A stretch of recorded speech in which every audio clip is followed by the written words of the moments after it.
ಹೇಗಿರುತ್ತೆ, ಒಂದು ದೊಡ್ಡ ಯುದ್ಧ ನಡೀತಿದೆ. ಇದೇ ಸಮಯದಲ್ಲಿ ಕೆಜಿ ಗಟ್ಲೆ ಚಿನ್ನ ಎಲ್ಲಿದೆ ಅನ್ನೋದು ನಿಮ್ಗೆ ಗೊತ್ತಾಗೋಗುತ್ತೆ. ಅದನ್ನ ಹುಡ್ಕೊಂಡು ಹೋಗ್ತಿರ್ಬೇಕಾದ್ರೆ ಒಂದು ಸೈನ್ಯದವರು ಕೂಡ ನಿಮ್ಮ ಹಿಂದೆ ಬಿದ್ಬಿಡ್ತಾರೆ. ಇಂತ ಒಂದು ಪರಿಸ್ಥಿತಿಲಿ ನೀವೇನ್ ಮಾಡ್ತೀರಾ? ಹೌದು, ಇವತ್ ನಾವು ನೋಡ್ತಿರೋದು ಕೂಡ ಅಂತದ್ದೇ ವರ್ಲ್ಡ್ ವಾರ್ 2 ನ ಸಮಯದಲ್ಲಿ ನಡೆಯುವಂತ ಒಂದು ಮೂವಿನ. ಅಂದಂಗಿ ಮೂವಿ ಹೆಸರು ಬ್ಲಡ್ ಅಂಡ್ ಗೋಲ್ಡ್ ಅಂತ.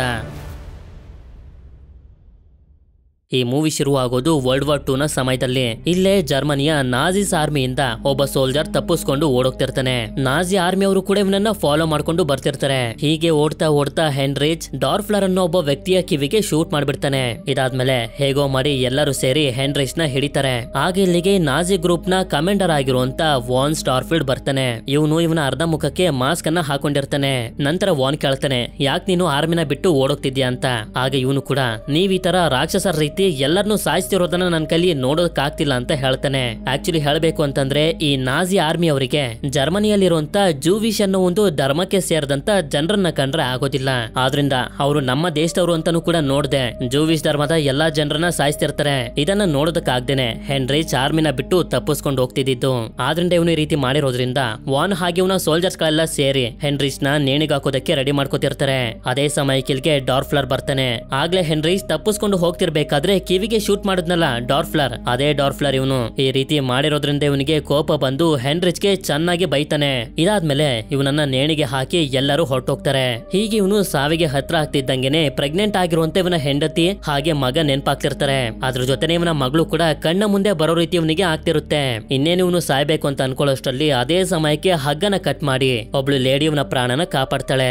ನಂತರ ನಮ್ಗೆ ಸಾನನ್ಬರ್ಗ್ ಅನ್ನೋ ಒಂದು ಟೌನ್ ನಲ್ಲಿ ಹಿಮ್ಗಾರ್ಡ್ ಅನ್ನೋ ಒಬ್ರು ಲೇಡಿನ ತೋರಿಸ್ತಾರೆ. ಅದೇ ಸಮಯಕ್ಕೆ ಇದೇ ಟೌನ್ ಗೆ ನಾಜಿ ಸೋಲ್ಜರ್ಸ್ ಗಳು ಕೂಡ ಬರ್ತಾರೆ. ಹಾಗೆ ಟೌನ್ ನಲ್ಲಿ ಒಂದು ಚರ್ಚ್ ಇರುತ್ತೆ. ಈ ಚರ್ಚ್ ನ ಪ್ರೀಸ್ಟ್ ಕೂಡ ನಮ್ಗೆ ತೋರಿಸ್ತಾರೆ.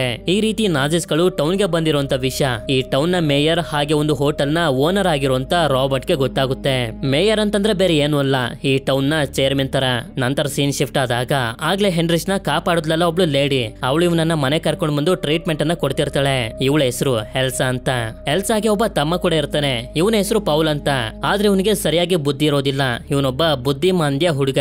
ಈ ಕಡೆ ಕಮಾಂಡರ್ ವಾನ್ ನ ಮೀಟ್ ಮಾಡೋದಕ್ಕೆ ಮೇಯರ್ ಆಗಿರುವಂತ ರಾಬರ್ಟ್ ಬಂದಾಗ ಆಗ ವಾನ್ ಹೇಳ್ತಾನೆ, ನಿಮ್ಮ ಟೌನ್ ನಲ್ಲಿ ಜೊಹಾನ್ಸನ್ ಒಬ್ಬ ವ್ಯಕ್ತಿ ಇದ್ನಲ್ಲ, ಅವನನ್ನ ನಾವು ಹುಡ್ಕೊಂಡು ಬಂದಿದೀವಿ ಅಂತ.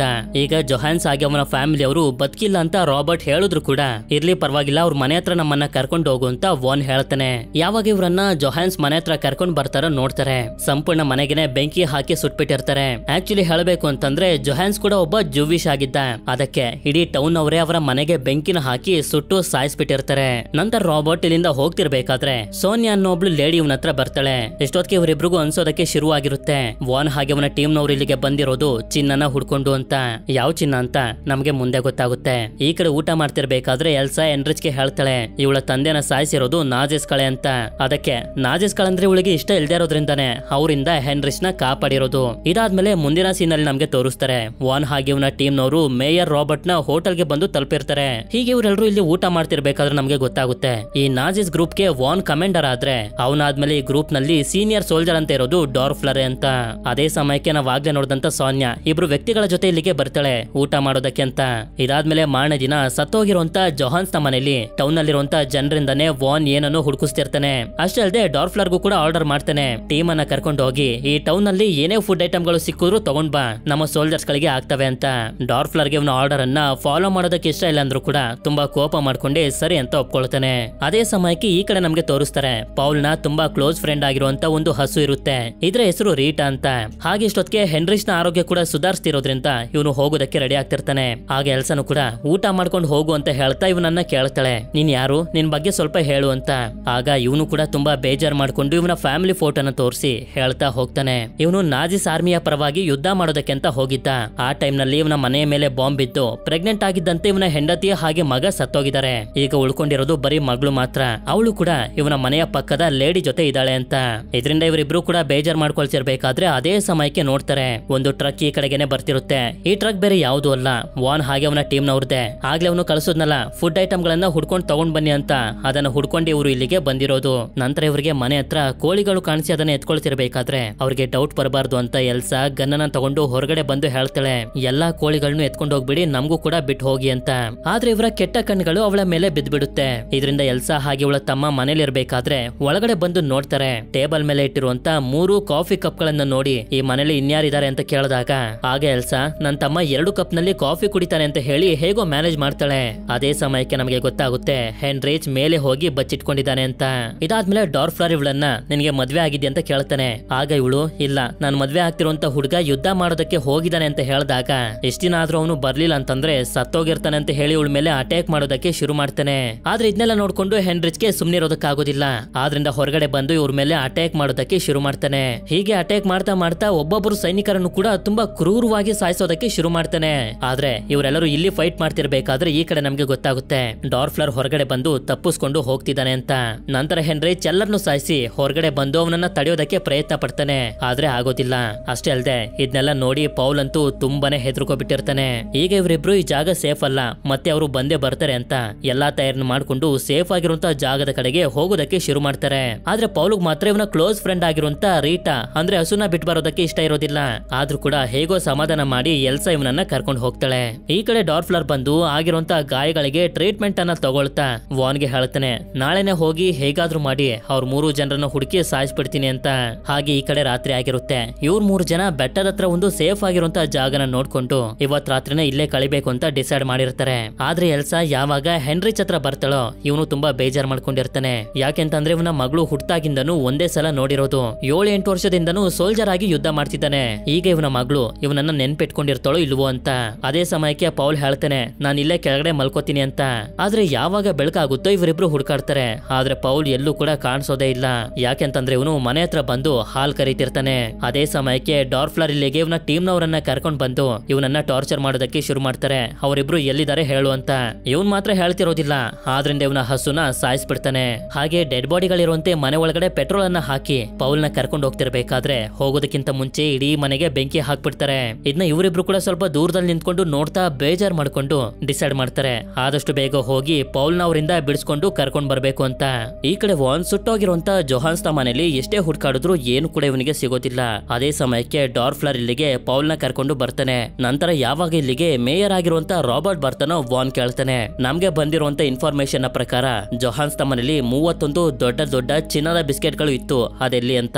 ಇವನ್ ಮಾತ್ರ ನನಗೆ ಗೊತ್ತಿಲ್ಲ ಅಂತಾನೆ ಹೇಳ್ತಿರ್ತಾನೆ. ಆದ್ರಿಂದ ಟೌನ್ ನಲ್ಲಿರುವಂತ ಜನರನ್ನೆಲ್ಲಾರನು ಚರ್ಚ್ ಹತ್ರ ಕರ್ಕೊಂಡು ಬಾ ಅಂತ ಹೇಳ್ತಾನೆ. ಯಾಕೆಂತಂದ್ರೆ ಟೌನ್ ನಲ್ಲಿರುವಂತ ಜನರ ಮುಂದೆ ಪೌಲ್ ನ ಸಾಯಿಸಿ ಎಲ್ಲರನ್ನು ಹೆದರ್ಸ್ಬೇಕು ಅಂತ ಅನ್ಕೊಂಡಿರ್ತಾರೆ. ಇದರಿಂದ ಜೊಹಾನ್ಸ್ ಮನೆಯಲ್ಲಿ ಯಾರಾದ್ರೂ ಚಿನ್ನಗಳನ್ನ ಎತ್ಕೊಂಡಿದ್ರೆ ಹೆದರ್ಕೊಂಡು ಅವರಾಗ ಅವರೇ ಬಂದು ವಾಪಸ್ ಕೊಟ್ಬಿಡ್ಲಿ ಅಂತ.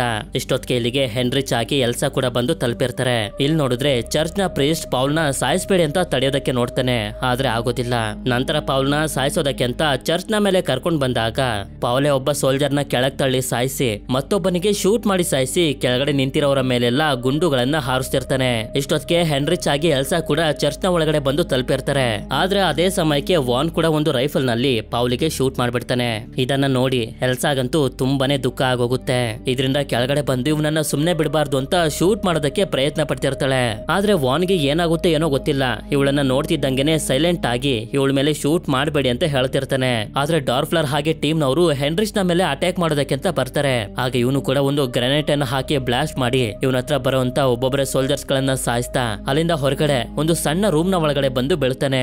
ಅದಾದ್ಮೇಲೆ ಇಲ್ಲಿರುವಂತ ಸೋಲ್ಜರ್ಸ್ ಗಳ ಜೊತೆನೂ ಕೂಡ ಫೈಟ್ ಮಾಡ್ತಾ ತಪ್ಪಿಸ್ಕೊಂಡು ಹೋಗ್ತಿರ್ಬೇಕಾದ್ರೆ ಡಾರ್ಫ್ಲರ್ ಬಂದು ಅಟ್ಯಾಕ್ ಮಾಡೋದಕ್ಕೆ ನೋಡ್ತಾನೆ. ಅಷ್ಟೊತ್ತಿಗೆ ಬುಲೆಟ್ ಗಳು ಕೂಡ ಖಾಲಿ ಆಗೋಗಿರ್ತವೆ. ಇದರಿಂದ ಇವರಿಬ್ರು ಹ್ಯಾಂಡ್ ಟು ಹ್ಯಾಂಡ್ ಫೈಟ್ ಅನ್ನ ಮಾಡ್ತಾ ಮಾಡ್ತಾ ತುಂಬಾ ಕಷ್ಟಪಟ್ಟು ಹೊರಗಡೆ ಬರ್ತಾರೆ. ಇದೇ ಸಮಯದಲ್ಲಿ ವರ್ಲ್ಡ್ ವಾರ್ 2 ನಡೀತಿರೋದ್ರಿಂದ ಅಮೆರಿಕದ ಪ್ಲೇನ್ ಬಂದು ಶೂಟ್ ಮಾಡೋದಕ್ಕೆ ಶುರು ಮಾಡುತ್ತೆ. ಇದರಿಂದ ಒಂದು ಮೆಟಲ್ ಪೀಸ್ ಬಂದು ಹೆನ್ರಿಚ್ ನ ಕಾಲಿಗೆ ಚುಚ್ಕೋಬಿಟ್ಟಿರುತ್ತೆ. ಹಾಗೆ ಡಾರ್ಫ್ಲರ್ ಕೂಡ ಇವನ ಟೀಮ್ ಜೊತೆ ಹುಡುಕ್ತಿರ್ತಾನೆ ಈ ಹೆನ್ರಿಚ್ ಎಲ್ಲಿಗೋದ ಅಂತ. ನಂತರ ಈ ಕಡೆ ಸೀನ್ ನಾವು ಮೂವಿಯ ಮೊದಲಲ್ಲಿ ನೋಡಿದ್ವಲ್ಲ ಹಿಮ್ಗಾರ್ಡ್ ಅನ್ನೋ ಒಬ್ಳು ಲೇಡಿ ಅವಳು ಮನೆ ಒಳಗಡೆ ಬಂದು ನೋಡಿದ್ರೆ ಹೆನ್ರಿಚ್ ಇಲ್ಲಿ ಅವರಿಂದ ತಪ್ಪಿಸ್ಕೊಂಡು ಕುಂತಿರ್ತಾನೆ. ಆದ್ರಿಂದ ಇವಳು ಕೂಡ ಕಾಲಿಗೆ ಚುಚ್ಚಿರುವಂತ ಮೆಟಲ್ ಪೀಸ್ ಅನ್ನ ಹೊರಗಡೆ ತೆಗೆದು ಆಗಿರುವಂತ ಗಾಯಕ್ಕೆ ಟ್ರೀಟ್ಮೆಂಟ್ ಅನ್ನ ಕೊಡ್ತಿರ್ತಾಳೆ. ಆದ್ರೆ ಅದೇ ಸಮಯಕ್ಕೆ ಯಾರೋ ಮನೆ ಬಾಗ್ಲನ್ನ ತಡ್ತಾರೆ. ಬಂದು ನೋಡಿದ್ರೆ ಬೇರೆ ಯಾರು ಅಲ್ಲ ಇವಳ ಗಂಡ ಆಗಿರುವಂತ ಪ್ರೀಸ್ಟ್. ಹೆನ್ರಿಚ್ ಇಲ್ಲಿರೋದನ್ನ ನೋಡಿ ಪ್ರೀಸ್ಟ್ ಹೇಳ್ತಾನೆ ಎಲ್ಸಾನ ಕಮಾಂಡರ್ ಆಗಿರುವಂತ ವಾನ್ ಕರ್ಕೊಂಡೋದ. ಹಾಗೆ ಪೌಲ್ ನ ನಾನ್ ಹೂತ್ ಹಾಕ್ಬಿಟ್ಟು ಬಂದೆ ಅಂತ. ನಂತರ ಮೇಯರ್ ಆಗಿರುವಂತ ರಾಬರ್ಟ್ ಒಂದು ಸೀಕ್ರೆಟ್ ಆಗಿರುವಂತ ಜಾಕ್ಗೆ ಬರ್ತಾನೆ. ಇಲ್ಲಿ ಜಾಕ್ ಹಾಗೆ ಸ್ಟೀಫನ್ ಅನ್ನೋ ಇಬ್ರು ವ್ಯಕ್ತಿಗಳು ಮೊದ್ಲಿಂದಾನೇ ಇರ್ತಾರೆ. ಆದ್ರಿಂದ ಇವರಿಗೆ ಹೇಳ್ತಿರ್ತಾನೆ ಚಿನ್ನ ನಮ್ಮ ಹತ್ರನೇ ಇದೆ ಅಂತ. ಕಮಾಂಡರ್ ವಾನ್ಗೆ ಗೊತ್ತಾದ್ರೆ ನನ್ನ ಫ್ಯಾಮಿಲಿ ಅವನು ಸಾಯಿಸ್ಬಿಡ್ತಾನೆ, ಅವನಿಗೆ ಕೊಟ್ಬಿಡ್ತೀನಿ ಅಂತ ಹೋಗ್ತಿರ್ಬೇಕಾದ್ರೆ ಅದೇ ಸಮಯಕ್ಕೆ ಸೋನಿಯಾ ಬಂದು ಅವನ ಮೇಲೆ ಅಟ್ಯಾಕ್ ಮಾಡ್ತಾಳೆ. ಹೀಗೆ 3 ಜನನು ಸೇರಿ ರಾಬರ್ಟ್ ನ ಸಾಯಿಸ್ಬಿಡ್ತಾರೆ. ಅಂದ್ರೆ ವಾನ್ ಹುಡುಕ್ತಿರುವಂತ ಚಿನ್ನದ ಬಿಸ್ಕೆಟ್ ಗಳು ಇವ್ರ ಹತ್ರನೇ ಇದೆ ಅಂತ. ನಂತರ ಸೀನ್ ಶಿಫ್ಟ್ ಆದಾಗ ನಮ್ಗೆ ತೋರಿಸ್ತಾರೆ ವಾನ್ ಎಲ್ಸನು ಕೂಡ ಕರ್ಕೊಂಡ್ ಬಂದು ಇವಳಿಗೆ ಊಟನ ಕೊಡಿಸ್ತಾ ಹೇಳ್ತಿರ್ತಾನೆ ಏನಕ್ಕೆ ಇವಳನ್ನ ಸಾಯಿಸ್ದೆ ಇಲ್ಲಿಗೆ ಕರ್ಕೊಂಡ್ ಬಂದಿರೋದು ಅಂತ. ಹೇಳ್ಬೇಕು ಅಂತಂದ್ರೆ ವಾನ್ ತುಂಬಾ ವರ್ಷಗಳ ಹಿಂದೆ ರೆಬೆಕಾ ಅನ್ನೋ ಒಬ್ಳು ಹುಡುಗಿನ ತುಂಬಾನೇ ಇಷ್ಟಪಡ್ತಿದ್ದ. ಆದ್ರೆ ಪ್ರಾಬ್ಲಮ್ ಏನು ಅಂತಂದ್ರೆ ರೆಬೆಕಾ ಒಬ್ಳು ಜೂವಿಶ್ ಹುಡುಗಿ ಆಗಿದ್ಲು. ಆದ್ರಿಂದ ನಾಜಿ ಆರ್ಮಿ ಅವರೆಲ್ಲ ಜೂವಿಶ್ ಧರ್ಮಕ್ಕೆ ಸೇರಿರುವಂತ ಜನರನ್ನೆಲ್ಲರನ್ನು ಜೈಲಿಗೆ ಹಾಕ್ತಿದ್ರು. ವಾನ್ಗೆ ರೆಬೆಕಾನ ಜೈಲಿಗೆ ಕಳಿಸೋದಕ್ಕಿಷ್ಟ ಇಲ್ದೆ ಅವಳನ್ನ ಸಾಯಿಸ್ಬಿಟ್ಟಿರ್ತಾನೆ. ಈಗ ಎಲ್ಸನು ಕೂಡ ನೋಡೋದಕ್ಕೆ ಸ್ವಲ್ಪ ರೆಬೆಕಾ ತರನೇ ಇರೋದ್ರಿಂದ ಇವಳನ್ನೇ ಪ್ರೀತಿ ಮಾಡ್ಬೇಕು ಅಂತ ಡಿಸೈಡ್ ಮಾಡ್ಕೊಬಿಟ್ಟಿರ್ತಾನೆ. ಈ ಕಡೆ ಪ್ರೀಸ್ಟ್ ಆಗಿ ಇಮ್ಗಾರ್ಡ್ ಹೆನ್ರಿಚ್ಗೆ ಹೇಳ್ತಾ ಹೋಗ್ತಾರೆ ವಾನ್ ಹಾಗೆ ಅವನ ಟೀಮ್ ನವರು ಯಾವ ಚಿನ್ನನ ಹುಡ್ಕೊಂಡ್ ಬಂದಿರೋದು ಅಂತ. ಜೊಹಾನ್ಸ್ ಇದ್ನಲ್ಲ ಅವನೊಬ್ಬ ಜೂವಿಶ್ ಆಗಿದ್ರಿಂದ ಅವನನ್ನ ಹಾಗೆ ಅವನ ಫ್ಯಾಮಿಲಿ ಅವರನ್ನ ಟೌನ್ ಅವರೆಲ್ಲ ಸೇರಿಸಿ ಊರನ್ನೇ ಬಿಟ್ಟು ಓಡಿಸ್ತಿರ್ತಾರೆ. ಹೀಗೆ ಹೋಗ್ತಿರ್ಬೇಕಾದ್ರೆ ಜೊಹಾನ್ಸ್ ಹಾಗೆ ಟೌನ್ ನ ಜನರ ಮಧ್ಯೆ ಒಂದು ದೊಡ್ಡ ಜಗಳನೆ ಶುರುವಾಗೋಗುತ್ತೆ. ಇದರಲ್ಲಿ ಎಲ್ಲರೂ ಸೇರಿ ಜೊಹಾನ್ಸ್ ಹಾಗೆ ಅವನ ಫ್ಯಾಮಿಲಿ ಅವರನ್ನ ಸಾಯಿಸ್ಬಿಡ್ತಾರೆ. ಆಗ ಸೋನಿಯಾ, ಸ್ಟೀಫನ್, ಜಾಕ್ ಹಾಗೆ ರಾಬರ್ಟ್ ಜೊಹಾನ್ಸ್ ಹಾಗೆ ಅವನ ಫ್ಯಾಮಿಲಿ ಅವರು ಎತ್ಕೊಂಡು ಹೋಗ್ತಿದ್ದಂತ ಚಿನ್ನನ ನೋಡಿ ಯಾರಿಗೂ ಕಾಣಿಸ್ತಾ ಇರೋ ರೀತಿ ಬಚ್ಚಿಟ್ಬಿಡ್ತಾರೆ. ಆದ್ರೆ ಯಾರು ಇದನ್ನ ನೋಡಿಲ್ಲ ಅಂತ ಅನ್ಕೊಂಡಿರ್ತಾರೆ. ಆದ್ರೆ ಇವರಿಗೆ ಗೊತ್ತಿರೋದಿಲ್ಲ ಅವರ ಹಿಂದೆ ನಿಂತ್ಕೊಂಡು ಪ್ರೀಸ್ಟ್ ಇದನ್ನೆಲ್ಲ ನೋಡಿದ್ದ ಅಂತ. ಈ ಕಡೆ ನಮ್ಗೆ ತೋರಿಸ್ತಾರೆ ಸೋನಿಯಾ, ಸ್ಟೀಫನ್ ಹಾಗೆ ಜಾಕ್ ಇವರು ಬಚ್ಚಿಟ್ಟಿರುವಂತ ಚಿನ್ನನ ಎತ್ಕೊಳ್ಳೋದಕ್ಕೆ ಅಂತ ಬರ್ತಾರೆ. ಆದ್ರೆ ನೋಡಿದ್ರೆ ಇಲ್ಲಂತೂ ಚಿನ್ನನೇ ಇರೋದಿಲ್ಲ. ಇದರಿಂದ ಇವ್ರು 3 ಜನರಿಗೂ ಒಬ್ಬರ ಮೇಲೆ ಒಬ್ರಿಗೆ ಡೌಟ್ ಶುರು ಆಗೋಗುತ್ತೆ. ನಮ್ಮ 3 ಜನರಲ್ಲೇ ಯಾರೋ ಒಬ್ರು ಇದನ್ನ ಕದ್ದಿರ್ಬೇಕು ಅಂತ. ಆದ್ರೆ ಇವರು ಹೂತಿಟ್ಟಿರುವಂತ ಈ ಜಾಗದಲ್ಲಿ ಒಂದು ಬೈಬಲ್ ಬುಕ್ ಅನ್ನ ನೋಡ್ತಾರೆ. ಅದ್ರಲ್ಲಿ ಕಳ್ತನ ಮಾಡೋದು ತಪ್ಪು ಅನ್ನೋ ಸೆಂಟೆನ್ಸ್ ನ ಕೆಳಗಡೆ ಅಂಡರ್ಲೈನ್ ಮಾಡಿರ್ತಾರೆ. ಇದನ್ನ ನೋಡಿ ಇವರಿಗೆ ಅರ್ಥ ಆಗೋಗುತ್ತೆ ಅವತ್ತು ನಮ್ಮ ಹಿಂದೆ ಪ್ರೀಸ್ಟ್ ಕೂಡ ಇದ್ದ. ಈಗ ಇಲ್ಲಿಂದ ಚಿನ್ನನೆಲ್ಲ ತಗೊಂಡು ಹೋಗಿರೋದು ಅವನೇ ಅಂತ. ಈ ಕಡೆ ಪ್ರೀಸ್ಟ್ ಗೆ ಹೆನ್ರಿಚ್ ನ ಮೇಲೆ ನಂಬಿಕೆ ಬಂದು ಚರ್ಚ್ ನಲ್ಲಿ ಬಚ್ಚಿಟ್ಟಿರುವಂತ ಗೋಲ್ಡ್ ಅನ್ನ ತೋರಿಸ್ಬಿಡ್ತಾನೆ. ಆದ್ರೆ ಇಲ್ಲಿ ನೋಡಿದ್ರೆ ವಾನ್ ಎಲ್ಸನ ತನ್ನ ಜೊತೆನೆ ಕೂಡಾಕೋಬಿಟ್ಟಿರ್ತಾನೆ. ಎಲ್ಲೂ ಹೋಗೋದಕ್ಕೆ ಬಿಡ್ತಿರೋದಿಲ್ಲ. ಆದ್ರಿಂದ ಇವಳು ಇಲ್ಲಿಂದ ತಪ್ಪಿಸ್ಕೊಂಡು ಹೋಗ್ಬೇಕು ಅಂತ ಇವನಿಗೆ ವಿಷ ಹಾಕಿ ಸಾಯಿಸ್ಬಿಡ್ತಾಳೆ. ಅದೇ ಸಮಯಕ್ಕೆ ಸೋನಿಯಾ ಹಾಗೆ ಇವಳ ಟೀಮ್ ನವರು ಪ್ರೀಸ್ಟ್ ನ ಹುಡ್ಕೊಂಡು ಹೋಗ್ತಿರ್ಬೇಕಾದ್ರೆ ರೋಡ್ ನಲ್ಲಿ ನಡ್ಕೊಂಡು ಹೋಗ್ತಿರುವಂತ ಪ್ರೀಸ್ಟ್ ಇವರಿಗೆ ಕಾಣಿಸಿ ಅವನಿಗೆ ಹೊಡೆದು ಪ್ರಜ್ಞೆ ತಪ್ಪಿಸ್ತಾರೆ. ನಂತರ ಡಾರ್ಫ್ಲರ್ ಹಾಗೆ ಸೈನಿಕರೆಲ್ಲ ಹೋಟೆಲ್ ನಲ್ಲಿ ಇರ್ಬೇಕಾದ್ರೆ ಅದೇ ಸಮಯಕ್ಕೆ ಯಾರೋ ಕಿಟಕಿ ಮೇಲೆ ಅಟ್ಯಾಕ್ ಮಾಡ್ತಾರೆ. ಇದರಿಂದ ಡಾರ್ಫ್ಲರ್ ಇವನು ಸಂಭಾಳಿಸ್ಕೊಂಡು ನೋಡಿದ್ರೆ ಹೊರಗಡೆಯಿಂದ ಒಂದು ಗೋಲ್ಡ್ ಬಾರ್ ಬಂದು ಬಿದ್ದಿರುತ್ತೆ. ಹಾಗೆ ಹೊರಗಡೆ ನಿಂತಿರುವಂತ ಹೆನ್ರಿಚ್ ಕೂಡ ಹೇಳ್ತಿರ್ತಾನೆ ಎಲ್ಲಾ ಗೋಲ್ಡ್ ಎಲ್ಲಿದೆ ಅಂತ ನನಗೆ ಗೊತ್ತಿದೆ, ಆದ್ರೆ ಅದ್ರ ಬದಲಾಗಿ ನನ್ಗೆ ಎಲ್ಸ ಬೇಕು ಅಂತ. ಇದರಿಂದ ಡಾರ್ಫ್ಲರ್ ವಾನ್ ನ ರೂಮ್ ಹತ್ರ ಬಂದು ಇಷ್ಟೇ ಕರಿತಿದ್ರು ಕೂಡ ಬಾಕ್ಲನ್ನ ತೆಗಿತಿರೋದಿಲ್ಲ. ಇದರಿಂದ ಇವನು ಬಾಕ್ಲನ್ನ ಹೊಡ್ಕೊಂಡ್ ಬಂದು ನೋಡ್ದಾಗ್ಲೇ ಇವನಿಗೆ ಗೊತ್ತಾಗೋದು ವಾನ್ ಈಗ ಬದುಕಿಲ್ಲ, ಅವನನ್ನ ಸಾಯಿಸಿ ಎಲ್ಸ ಇಲ್ಲಿಂದ ಎಸ್ಕೇಪ್ ಆಗೋಗಿದ್ದಾಳೆ ಅಂತ. ಇದರಿಂದ ಇವನ್ಗೂ ಕೂಡ ತುಂಬಾ ಸಂತೋಷ ಆಗಿ ಇವನೇ ಕಮಾಂಡರ್ ಆಗ್ತಾನೆ. ನಂತರ ಎಲ್ಸ ನನ್ನ ಹತ್ರ ಇದ್ದಾಳೆ, ಅವಳನ್ನ ಕಳಿಸ್ತಿದೀನಿ ಅಂತ ಬೇರೊಂದು ಹುಡುಗಿಗೆ ಮುಖನ ಮುಚ್ಚಿ ಹೊರಗಡೆ ಕಳಿಸ್ತಾ ಹೆನ್ರಿಚ್ ನ ಡಿಸ್ಟ್ರಾಕ್ಟ್ ಮಾಡಿ ಒಂದು ಬ್ಲಾಸ್ಟ್ ಅನ್ನ ಮಾಡ್ಬಿಡ್ತಾನೆ. ಹೆನ್ರಿಚ್ ಗೆ ಮೊದ್ಲೇ ತುಂಬಾ ಗಾಯಗಳಾಗಿದ್ರಿಂದ ಇವನು ಕೂಡ ಪ್ರಜ್ಞೆ ತಪ್ಪಿಡ್ತಾನೆ. ಆದ್ರೆ ಎಲ್ಸಾ ಯಾವಾಗ ಅಲ್ಲಿಂದ ತಪ್ಪಿಸ್ಕೊಂಡು ಇಮ್ಗಾರ್ಡ್ ನ ಮನೆಗೆ ಬರ್ತಾಳೋ ಹಾಗೆ ಇವಳಿಗೆ ಗೊತ್ತಾಗುತ್ತೆ ಹೆನ್ರಿಚ್ ಇವಳನ್ನ ಹುಡ್ಕೊಂಡು ಹೋಟೆಲ್ ಹತ್ರ ಹೋದ ಅಂತ. ಆದ್ರಿಂದ ಇಮ್ಗಾರ್ಡ್ ಇನ್ನು ಲೇಟ್ ಮಾಡೋದು ಒಳ್ಳೇದಲ್ಲ ಅಂತ ಒಂದು ಗನ್ ಅನ್ನ ಎಲ್ಸಾಗೆ ಕೊಟ್ಟು ಇನ್ನೊಂದು ಗನ್ ಅನ್ನ ಇವಳು ಕೂಡ ರೆಡಿ ಮಾಡ್ಕೋತಿರ್ತಾಳೆ. ಯಾಕೆಂತಂದ್ರೆ ಇವಳೊಬ್ಳು ಹಂಟರ್, ನಾಜಿ ಸೋಲ್ಜರ್ಸ್ ಗಳನ್ನ ಬೇಟೆ ಆಡೋದಕ್ಕೆ ರೆಡಿ ಆಗ್ತಿರ್ತಾಳೆ. ಈ ಕಡೆ ಪ್ರೀಸ್ಟ್ ನ ಸೋನಿಯಾ ಹಾಗೆ ಇವಳ ಟೀಮ್ ನವರು ಕೇಳ್ತಿರ್ತಾರೆ ಚಿನ್ನನೆಲ್ಲ ಎಲ್ ಬಚ್ಚಿಟ್ಟಿದ್ಯಾ ಹೇಳು ಅಂತ. ಇವನ್ ಮಾತ್ರ ಅದಕ್ಕೆ ಒಪ್ಕೊಳ್ತಿರೋದಿಲ್ಲ. ಇದರಿಂದ ಇವರೆಲ್ಲರೂ ಇವನಿಗೆ ಹೆದರ್ಸ್ಬಿಡ್ತಾರೆ, ನೀನ್ ಹೇಳಿಲ್ಲ ಅಂತಂದ್ರೆ ಇಮ್ಗಾರ್ಡ್ ನ ಸಾಯಿಸ್ಬಿಡ್ತೀವಿ ಅಂತ. ಈ ಕಡೆ ಇವರಿಬ್ರು ನೋಡ್ತಾರೆ ಹೆನ್ರಿಚ್ ನ ಹೋಟೆಲ್ ನ ಒಳಗಡೆ ಕರ್ಕೊಂಡು ಹೋಗಿ ಟ್ರೀಟ್ಮೆಂಟ್ ಅನ್ನ ಕೊಡ್ತಿದ್ದಾರೆ ಅಂತ. ಅದೇ ಸಮಯಕ್ಕೆ ಯಾವಾಗ ಹೆನ್ರಿಚ್ ಗೆ ಎಚ್ಚರ ಆಗುತ್ತೋ ನೋಡ್ತಾನೆ ಡಾರ್ಫ್ಲರ್ ಅವನ ರಕ್ತನ ಇವನಿಗೆ ಕೊಟ್ಟು ಇವನ ಪ್ರಾಣನ ಉಳಿಸ್ತಿರ್ತಾನೆ. ಯಾಕೆಂತಂದ್ರೆ ಇವರಿಬ್ರದ್ದು ಕೂಡ ಒಂದೇ ಬ್ಲಡ್ ಗ್ರೂಪ್ AB ಪಾಸಿಟಿವ್. ಇವನು ಇದೆಲ್ಲ ಮಾಡ್ತಿರೋದಕ್ಕಿರೋದು ಒಂದೇ ಒಂದು ಕಾರಣ, ಇವನು ಸತ್ತೋದ್ರೆ ಗೋಲ್ಡ್ ಎಲ್ಲಿದೆ ಅಂತ ನಮ್ಗೆ ಗೊತ್ತಾಗೋದಿಲ್ಲ ಅಂತ. ಆದ್ರಿಂದ ಇವನಿಗೆ ಹೇಳ್ತಿರ್ತಾನೆ ಗೋಲ್ಡ್ ಎಲ್ಲಿದೆ ಅಂತ ಹೇಳು, ಇಲ್ಲಂತಂದ್ರೆ ನಿನ್ ಮಗಳು ಎಲ್ಲೇ ಇದ್ರು ಅವಳನ್ನ ಹುಡುಕಿ ಸಾಯಿಸ್ಬಿಡ್ತೀನಿ ಅಂತ. ಈ ಕಡೆ ಸೋನಿಯಾ ಹಾಗೆ ಅವಳ ಟೀಮ್ ನವರು ಪ್ರೀಸ್ಟ್ ನ ಚರ್ಚ್ಗೆ ಕರ್ಕೊಂಡ್ ಬಂದಾಗ ಇವನು ಕೂಡ ಚಿನ್ನನ ಎಲ್ಲಿ ಬಚ್ಚಿಟ್ಟಿದ್ದಾನೆ ಅಂತ ತೋರಿಸ್ಬಿಡ್ತಾನೆ. ಆದ್ರಿಂದ ಸ್ಟೀಫನ್ ಹಾಗೆ ಜಾಕ್ ಅವನು ಹೇಳಿರುವಂತ ಜಾಗನ ಬಂದು ಓಪನ್ ಮಾಡಿ ನೋಡಿದ್ರೆ ನಿಜವಾಗ್ಲೂ ಇಲ್ಲಿ ಚಿನ್ನ ಇರುತ್ತೆ. ಆದ್ರೆ ಇಟ್ಟಿರುವಂತ ಬಾಂಬ್ ಇಂದ ದೊಡ್ಡ ಬ್ಲಾಸ್ಟ್ ಆಗಿ ಅವರಿಬ್ರು ಕೂಡ ಸತ್ತೋಗ್ತಾರೆ. ಅಂದ್ರೆ ಪ್ರೀಸ್ಟ್ ಆಗಿ ಹೆನ್ರಿಚ್ ಮಾಡಿರುವಂತ ಪ್ಲಾನ್ ಫೇಲ್ ಆಯ್ತು ಅಂತ. ಯಾಕೆಂತಂದ್ರೆ ಬಾಂಬ್ ಅನ್ನ ಇಟ್ಟಿದ್ದು ಸೋಲ್ಜರ್ಸ್ ಗಳಿಗೋಸ್ಕರ. ಅದೇ ಸಮಯಕ್ಕೆ ಇಲ್ಲಿಗೆ ಸೋಲ್ಜರ್ಸ್ ಗಳು ಕೂಡ ಬರ್ತಾರೆ. ಯಾವಾಗ ಒಳಗಡೆ ಬರ್ತಾರೋ ಡಾರ್ಫ್ಲರ್ ಗೆ ಪ್ರೀಸ್ಟ್ ಆಗಿ ಹೆನ್ರಿಚ್ ಮಾಡಿರುವಂತ ಪ್ಲಾನ್ ಅರ್ಥ ಆಗೋಗುತ್ತೆ. ಇದರಿಂದ ಪ್ರೀಸ್ಟ್ ನ ಸಾಯಿಸ್ಬಿಡ್ತಾನೆ. ಅದೇ ಸಮಯಕ್ಕೆ ಇಲ್ಲಿಗೆ ಇವರಿಬ್ರು ಕೂಡ ಬಂದು ತಲುಪಿ ಸೋಲ್ಜರ್ಸ್ ಗಳ ವ್ಯಾನ್ ನಲ್ಲಿ ಬಂದು ನೋಡಿದಾಗ ಒಂದು ರಾಕೆಟ್ ಲಾಂಚರ್ ಸಿಗುತ್ತೆ. ಈ ಕಡೆ ಡಾರ್ಫ್ಲರ್ ಹೆನ್ರಿಚ್ ಗೆ ಹೇಳ್ತಿರ್ತಾನೆ ನೀನ್ ಮಾಡಿರೋದ್ರಿಂದ ಖಂಡಿತ ನಿನ್ ಮಗಳನ್ನ ಸಾಯಿಸ್ತೀನಿ ಅಂತ. ಆದ್ರೆ ಅಷ್ಟೊತ್ತಿಗೆ ಹೊರಗಡೆ ಇರುವಂತ ಎಲ್ಸಾ ರಾಕೆಟ್ ಲಾಂಚರ್ ನ ಶೂಟ್ ಮಾಡ್ತಿದ್ದಂಗೆನೆ ಚರ್ಚ್ ಎಲ್ಲ ಧ್ವಂಸ ಆಗಿ ಎಲ್ಲರೂ ಕೆಳಗಡೆ ಬಿದ್ದೋಗ್ತಾರೆ. ನಂತರ ಡಾರ್ಫ್ಲರ್ ಹಾಗೆ ಇವನ ಟೀಮ್ ನವರು ಕೂಡ ಯಾರೋದು ಅಂತ ಫೈಟ್ ಮಾಡೋದಕ್ಕೆ ರೆಡಿ ಆಗ್ತಿರ್ಬೇಕಾದ್ರೆ ಇಮ್ಗಾರ್ಡ್ ಬಂದು ಶೂಟ್ ಮಾಡೋದಕ್ಕೆ ಶುರು ಮಾಡ್ತಾಳೆ. ಆದ್ರೆ ಇಲ್ಲೇ ಸತ್ತು ಬಿದ್ದಿರುವಂತ ಪ್ರೀಸ್ಟ್ ನೋಡಿ ಇವಳಿಗೆ ತುಂಬಾ ದುಃಖ ಆಗಿ ಒಬ್ಬೊಬ್ರಿಗೆ ಶೂಟ್ ಮಾಡ್ತಾ ಹೋಗ್ತಾಳೆ. ಅದೇ ಸಮಯಕ್ಕೆ ಎಲ್ಸಾ ಕೂಡ ಡಾರ್ಫ್ಲರ್ ನ ಕೈಗೆ ಶೂಟ್ ಮಾಡ್ಬಿಟ್ಟಿರ್ತಾಳೆ. ಇದರಿಂದ ಇವನು ತಪ್ಪಿಸ್ಕೊಳ್ತಾ ನಿಧಾನವಾಗಿ ಇಮ್ಗಾರ್ಡ್ ಹತ್ರ ಬಂದು ಇವಳನ್ನ ಸಾಯಿಸೋದಕ್ಕೆ ನೋಡ್ತಿರ್ಬೇಕಾದ್ರೆ ಇಮ್ಗಾರ್ಡ್ ಇವನಿಗೆ ಚುಚ್ಬಿಡ್ತಾಳೆ. ಆದ್ರೆ ಅದೇ ಸಮಯಕ್ಕೆ ಮತ್ತೊಬ್ಬ ಸೋಲ್ಜರ್ ಇಮ್ಗಾರ್ಡ್ ನ ಸಾಯಿಸ್ಬಿಡ್ತಾನೆ. ಇದರಿಂದ ಎಲ್ಸಾ ಪ್ಲಾನ್ ಮಾಡಿ ಉಳ್ಕೊಂಡಿರುವಂತ ಕೊನೆಯ ಸೋಲ್ಜರ್ನು ಕೂಡ ಶೂಟ್ ಮಾಡಿ ಸಾಯಿಸ್ಬಿಡ್ತಾಳೆ. ಆದ್ರೆ ಡಾರ್ಫ್ಲರ್ ಇನ್ನೂ ಕೂಡ ಸತ್ತಿರೋದಿಲ್ಲ, ಬದುಕೆ ಇರ್ತಾನೆ. ಆದ್ರೆ ಇಷ್ಟೊತ್ತಿಗೆ ಬುಲೆಟ್ ಗಳು ಕೂಡ ಖಾಲಿ ಆಗೋಗಿರ್ತವೆ. ಇದರಿಂದ ಡಾರ್ಫ್ಲರ್ ಇವಳ ಹತ್ರ ಬಂದು ಇವಳನ್ನ ಸಾಯಿಸ್ತಿರ್ಬೇಕಾದ್ರೆ ಹಿಂದೆ ಹೆನ್ರಿಚ್ ಬಂದು ಇವನ ಮೇಲೆ ಅಟ್ಯಾಕ್ ಮಾಡಿ ಗೋಲ್ಡ್ ಬಾರ್ ಅನ್ನ ಜೋರಾಗಿ ಇವನ ಬಾಯಿಗೆ ಹೊಡೆದು ಸಾಯಿಸ್ಬಿಡ್ತಾನೆ. ಇದಾದ್ಮೇಲೆ ಇವರಿಬ್ರು ನಮಗೆ ಯಾವ ಗೋಲ್ಡ್ ಕೂಡ ಬೇಡ ಅಂತ ನಿಧಾನವಾಗಿ ಇಲ್ಲಿಂದ ಹೋಗ್ತಿರ್ತಾರೆ. ಅದೇ ಸಮಯಕ್ಕೆ ನಮ್ಗೆ ತೋರಿಸ್ತಾರೆ ಇನ್ನೂ ಕೂಡ ಒಬ್ಬ ಸೋಲ್ಜರ್ ಬದುಕಿದಾನೆ. ಈಗ ಇಲ್ಲಿರುವಂತ ಚಿನ್ನ ಎಲ್ಲ ನಂದೇ ಅಂತ ಇವನು ಖುಷಿ ಪಡ್ತಿರ್ಬೇಕಾದ್ರೆ ಆಗ ಇನ್ನು ಬದುಕಿರುವಂತ ಸಾನ್ಯಾ ಇವನಿಗೆ ಶೂಟ್ ಮಾಡಿ ಸಾಯಿಸ್ಬಿಡ್ತಾಳೆ. ಇದಾದ್ಮೇಲೆ ಇವರಿಬ್ರು ಕೂಡ ಇಲ್ಲಿಂದ ಹೊಟ್ಟೋಗ್ತಾರೆ.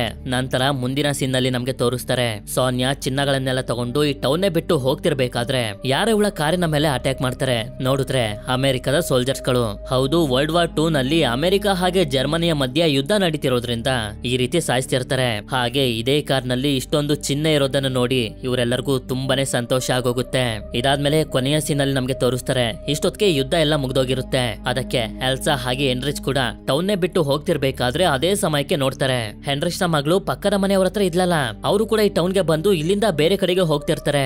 ಹೆನ್ರಿಚ್ ಕಂತೂ ಇವನ ಮಗಳನ್ನ ನೋಡಿ ತುಂಬಾನೇ ಸಂತೋಷ ಆಗುತ್ತೆ. ಹಾಗೆ ಇವನ ಮಗಳು ಇನ್ನೂ ಕೂಡ ಇವನನ್ನ ನೆನಪಲ್ಲಿ ಇಟ್ಕೊಂಡಿರ್ತಾಳೆ. ಇದರಿಂದ ಇವನಿಗೆ ಎಷ್ಟು ಸಂತೋಷ ಆಗುತ್ತೆ ಅಂತಂದ್ರೆ ಇವನಿಗೆ ಹೇಳ್ಕೊಳ್ಳೋದಕ್ಕೆ ಆಗ್ತಿರೋದಿಲ್ಲ. ಇವನ ಎಲ್ಲಾ ಸಂತೋಷ ಇವನ ಕಣ್ಣಲ್ಲೇ ನಮ್ಗೆ ಕಾಣ್ತಿರುತ್ತೆ.